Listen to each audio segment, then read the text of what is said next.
നേർവീഥി. Evangelist Kunjumon Thottappally ഇപ്പോൾ ദൈവവചനം പങ്കുവയ്ക്കുന്നു. ശ്രദ്ധിച്ചാലും.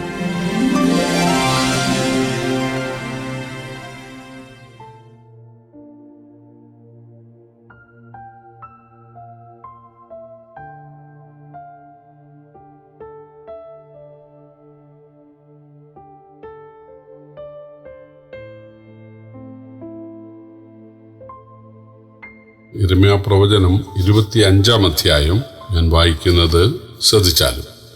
യോശിയാവിന്റെ മകനായി യഹൂദ രാജാവായ യെഹോയാക്കീമിന്റെ 4-ാം ആണ്ടിൽ ബാബേൽ രാജാവായ നെബൂഖദ്നേസറിന്റെ 1-ാം ആണ്ട് തന്നെ സകല യഹൂദ ജനത്തെയും കുറിച്ച് യിരെമ്യാവിന് ഉണ്ടായ അരുളപ്പാട്. യിരെമ്യാ പ്രവാചകൻ അത് സകല യഹൂദ ജനത്തോടും സകല യെരൂശലേം നിവാസികളോടും പ്രസ്താവിച്ചത് എങ്ങനെയെന്നാൽ, ആമോന്റെ മകനായി യഹൂദ രാജാവായ യോശിയാവിന്റെ 13-ാം ആണ്ട് മുതൽ ഇന്ന് വരെ ഈ 23 സംവത്സരം യഹോവയുടെ വചനം എനിക്കുണ്ടാവുകയും ഞാൻ ഇടവിടാതെ നിങ്ങളോട് സംസാരിക്കുകയും ചെയ്തിട്ടും നിങ്ങൾ കേട്ടില്ല. യഹോവ പ്രവാചകന്മാരായ തന്റെ സകല ദാസന്മാരെയും ഇടവിടാതെ നിങ്ങളുടെ അടുക്കൽ അയച്ചിട്ടും നിങ്ങൾ കേട്ടില്ല. കേൾക്കത്തക്കവണ്ണം നിങ്ങളുടെ ചെവി ചായ്ച്ചതുമില്ല. നിങ്ങൾ ഓരോരുത്തൻ താന്താന്റെ ദുർമാർഗവും ദുഷ്പ്രവൃത്തിയും വിട്ട് തിരിയുവീൻ. എന്നാൽ യഹോവ നിങ്ങൾക്കും നിങ്ങളുടെ പിതാക്കന്മാർക്കും തന്ന ദേശത്ത് നിങ്ങൾ എന്നും എന്നേക്കും പാർക്കും. അന്യദേവന്മാരെ സേവിച്ച് നമസ്കരിക്കേണ്ടതിന് അവരോട് ചേരരുത്. നിങ്ങളുടെ കൈകളുടെ പ്രവൃത്തികൾ കൊണ്ട് എന്നെ കൂപ്പിക്കുകയും അരുത്. എന്നാൽ ഞാൻ നിങ്ങൾക്ക് അനർത്ഥം വരുത്തുകയില്ല എന്ന് അവൻ പറഞ്ഞു.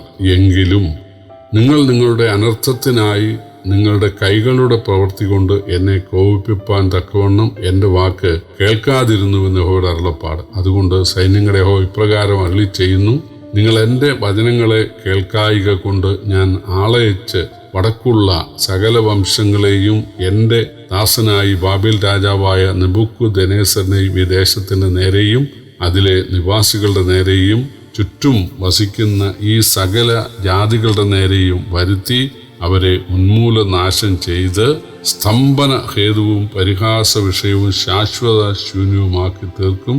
ഞാൻ ആനന്ദഘോഷവും സന്തോഷധ്വനിയും മണവാളന്റെ സ്വരവും മണവാട്ടിയുടെ സ്വരവും തിരികല്ലിന്റെ ഒച്ചയും വിളക്കിന്റെ വെളിച്ചവും അവരുടെ ഇടയിൽ നിന്ന് നീക്കിക്കളയും. ഈ ദേശമൊക്കെയും ശൂന്യവും സ്തംഭനഹേതുവുമാകും. ഈ ജാതികൾ ബാബേൽ രാജാവിനെ 70 സംവത്സരം സേവിക്കും എന്ന് യഹോവയുടെ അരുളപ്പാട്. 70 സംവത്സരം തികയുമ്പോൾ ഞാൻ ബാബേൽ രാജാവിനെയും ആ ജാതിയെയും കൽദയരുടെ ദേശത്തെയും അവരുടെ അകൃത്യ നിമിത്തം സന്ദർശിച്ച് അതിനെ ശാശ്വത ശൂന്യമാക്കി തീർക്കുമെന്ന് യഹോവയുടെ അരുളപ്പാട്. അങ്ങനെ ഞാൻ ആ ദേശത്തെക്കുറിച്ച് അരുളി ചെയ്തിരിക്കുന്ന സകല വചനങ്ങളെയും യിരെമ്യാവ് സകല ജാതികളെയും കുറിച്ച് പ്രവചിച്ചതും ഈ പുസ്തകത്തിൽ എഴുതിയിരിക്കുന്നതുമായ സകലത്തെയും ഞാൻ അതിന് വരുത്തും. അനേകം ജാതികളും വലിയ രാജാക്കന്മാരും അവരെ കൊണ്ട് സേവ ചെയ്യിക്കും. ഞാൻ അവരുടെ ക്രിയകൾക്കും അവരുടെ കൈകളുടെ പ്രവൃത്തികൾക്കും തക്കവണ്ണം അവർക്ക് പകരം ചെയ്യും. ഇസ്രായേലിന്റെ ദൈവമായ യഹോവ എന്നോട് ഇപ്രകാരം അരുളി ചെയ്തു, ഈ ക്രോധമധ്യം നിറഞ്ഞ പാനപാത്രം എന്റെ കയ്യിൽ നിന്ന് വാങ്ങി ഞാൻ നിന്നെ അയക്കുന്ന ജാതികളെയൊക്കെയും കുടിപ്പിക്കാം. അവർ കുടിച്ച് ഞാൻ അവരുടെ ഇടയിൽ അയക്കുന്ന വാൾ നിമിത്തം ചാഞ്ചാടി ഭ്രാന്തന്മാരായി തീരും. അങ്ങനെ ഞാൻ പാനപാത്രം യഹോവയുടെ കയ്യിൽ നിന്ന് വാങ്ങി യഹോവ എന്നെ അയച്ച സകല ജാതികളെയും കുടിപ്പിച്ചു. ഇന്നുള്ളതുപോലെ ശൂന്യവും സ്തംഭനഹേതുവും പരിഹാസ വിഷയവും ശാപവാക്യവും ആകേണ്ടതിന് യെരൂശലേമിനെയും യഹൂദ പട്ടണങ്ങളെയും രാജാക്കന്മാരെയും പ്രഭുക്കന്മാരെയും മിസ്രയീം രാജാവായ ഫറവോനെയും അവന്റെ ഭൃത്യന്മാരെയും പ്രഭുക്കന്മാരെയും സകല പ്രജകളെയും സർവസമ്മിശ്ര ജാതികളെയും ഊസ് ദേശത്തിലെ സകല രാജാക്കന്മാരെയും ഫെലിസ്ത്യ രാജാക്കന്മാരെയും കുടിപ്പിക്കുക. ദൈവനാമത്തിന് മഹത്വമുണ്ടാകട്ടെ. 70 വർഷമായിരിക്കും ഇസ്രയേലിന് ബാബേലിനുണ്ടാകാൻ പോകുന്ന പ്രവാസമെന്ന് കൃത്യമായി പറയുന്ന അധ്യായമാണ് ഈ 25-ാം അധ്യായം. 24-ാം അധ്യായത്തിൽ അത്തിപ്പഴത്തിന്റെ ദർശനമായിരുന്നെങ്കിൽ 25-ൽ പാനപാത്രത്തിന്റെ ദർശനമാണ്. യഹൂദ രാജാവ് യോശിയാവിന്റെ മകനായ യഹോയാക്കീമിൻ്റെ 4-ാം ആണ്ടിൽ ബാബേലിൽ നെബൂഖദ്നേസർ രാജാവായ ആദ്യ വർഷമായിരുന്നു. യിരെമ്യാവ് പറഞ്ഞത്, ആമോന്റെ മകനായ യോശിയാവിൻ്റെ 13-ാം ആണ്ട് മുതൽ ഇന്നുവരെ 23 വർഷം ഞാൻ യഹൂദ ജനത്തോട് പ്രവചിച്ചെങ്കിലും മറ്റു പ്രവാചകന്മാർക്ക് ചെവി കൊടുക്കാതിരുന്നതുപോലെ എനിക്ക് നിങ്ങൾ ചെവി തന്നില്ല. യഹൂദ ദൈവത്തെ ഉപേക്ഷിച്ച് വിഗ്രഹ സേവ ചെയ്തു. അതുകൊണ്ട് ദൈവം വടക്ക് നിന്ന് ഉള്ള ബാബേൽ രാജാവായ നെബൂഖദ്നേസറിനെ വരുത്തി യഹൂദയെയും അയൽ രാജ്യങ്ങളെയും അവൻ അടിമപ്പെടുത്തും. 70 വർഷം അവരോട് പ്രവാസികളാകും.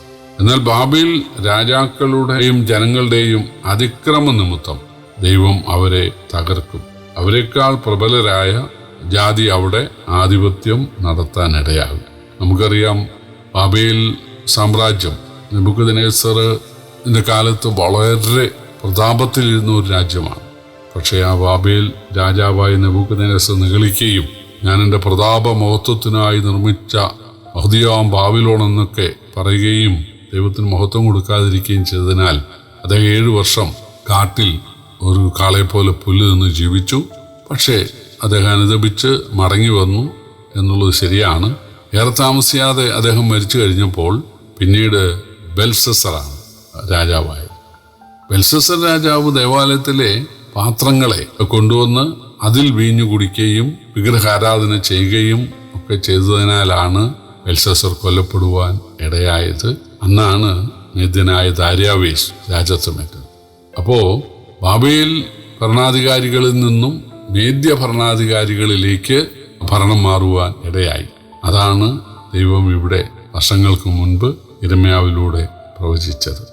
ദൈവം യിരെമ്യാവിന് ഒരു പാനപാത്രത്തിന്റെ ദർശനം നൽകി. അത് ദൈവക്രോധത്തിൻ്റെതായിരുന്നു. യിരെമ്യാവ് ആ പാനപാത്രം വാങ്ങി കുടിപ്പിക്കേണ്ട രാജ്യങ്ങളുടെയും ജാതികളുടെയും ലിസ്റ്റാണ് 18-26 വാക്യങ്ങളിൽ. ഒന്നാമത് യഹൂദയാണ്, പിന്നീട് മിസ്രയീം, അതിനുശേഷം ഊസ് ദേശത്തിലെ രാജാക്കൾ ഫെലിസ്ത്യര്, അസ്കലോന്, Gaza, Ekron, Ashdod, Edom, Moab, Ammon, സോറ്, സീദോൻ, ദേദാൻ, തേമ, ബൂസ്, അരാബ, സിമ്രി, ഏലാം, മേദ്യ, ശേഷക്ക് തുടങ്ങിയ രാജ്യങ്ങളിലെ രാജാക്കളെയും ജനങ്ങളെയും കുടിപ്പിക്കണമെന്നാണ്. അപ്പൊ ഇസ്രയേലിനോടൊപ്പം മേൽപ്പറഞ്ഞ രാജ്യങ്ങളിൽ നിന്നെല്ലാം ആളുകൾ അടിമകളായി പിടിക്കപ്പെട്ട് ബാബേലിലേക്ക് കൊണ്ടുപോകാനിടയാകും.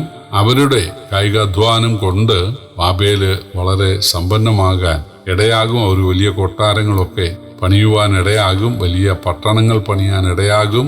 വലിയ മൃഗസമ്പത്ത്, വലിയ ഭക്ഷ്യ സമ്പത്ത് അവർക്ക് ഉണ്ടാകും. പക്ഷേ നിഗളമാണ് അവരെ പിന്നീട് നശിപ്പിക്കാനിടയായത്.